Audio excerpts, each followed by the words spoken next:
The betting, the not so much anymore, is more down to my own fault. I need to get studying again to get the edge back. But yeah, it's a great product. I love the exchange. It's really, in my opinion, one of the better bookmakers, if not the best bookmaker out there.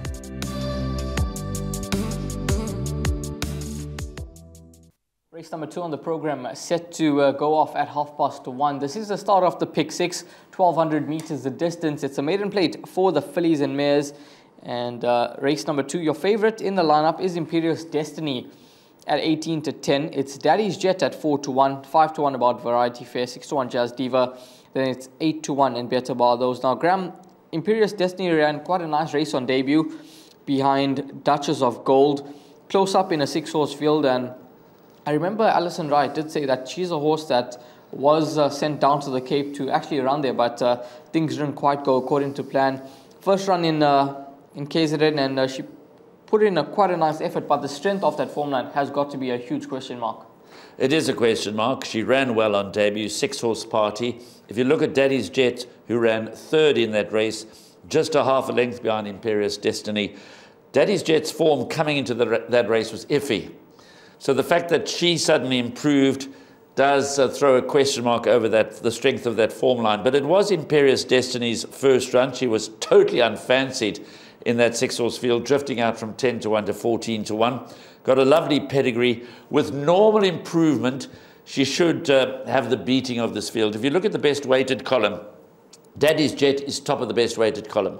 But Imperious Destiny doesn't have a rating, so she doesn't qualify to go into that. And if Daddy's Jet is top of the best weighted column in terms of what the handicappers think, well, then Imperious Destiny, who beat her half length and should improve more, should have the beating of this field. The big runner that we need to try and work out is number 10, Jazz Diva. First run from the Western Cape, form over 1200 meters, is good enough to beat a field of this sort. So number 10, Jazz Diva, has got to go into all calculations, although quite easy to back at 6-1.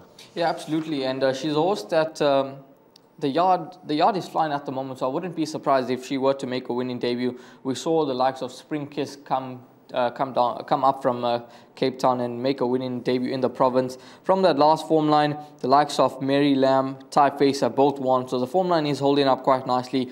And that second run has got to be the run that keeps you interested. When at 33-1 in the market, she showed nice improvement, running 3rd behind Ella's Delight. That run after that, slightly disappointing, but I don't think the yard was disappointing. The run after that behind Touch of Grace. Touch of Grace has now won 4 in a row. The horses that ran 2nd and 3rd in that race have all won. Yeah. So that's a solid form line. Yeah, it could be. And also, the stable weren't particularly firing down in the Cape, and they've started now to pick up slowly. But I think that Jazz Diva, the move could suit her. She could be suited by the conditions here, and perhaps Hollywoodbets Scottsville is exactly what she wants. Yeah, so I would not be surprised to see number 10, Jazz Diva, making a winning local debut. Obviously, number 8, Imperious Destiny, you've got to fancy. She should have the beating of number 9, Daddy's Jet. 7, Mia Sophia. That bled last time, so you've got to ignore that run. But May Need It is well exposed. Variety Fair is also well exposed, but not a bad effort last time. Another tricky race. It's not a quality maiden plate for fillies and mares over 1200 meters. I think 8 and 10 are the 2 key horses in the race. Your final selection? Yeah, I'm with you. I think 8 and 10 are certainly the 2 horses to play around in the start of the pick 6. I'd be surprised if anything else were to come through to win. But 8 and 10 are the selections from Graham and myself in race number 2.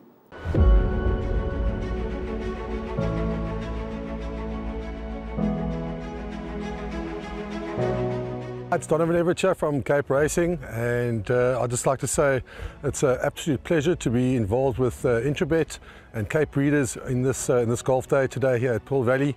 It's fantastic for the industry to see all the relevant stakeholders coming down and having a good time and networking, and it's exactly what the industry needs right now in terms of moving forward and recreating some positivity to take us forward into the next year.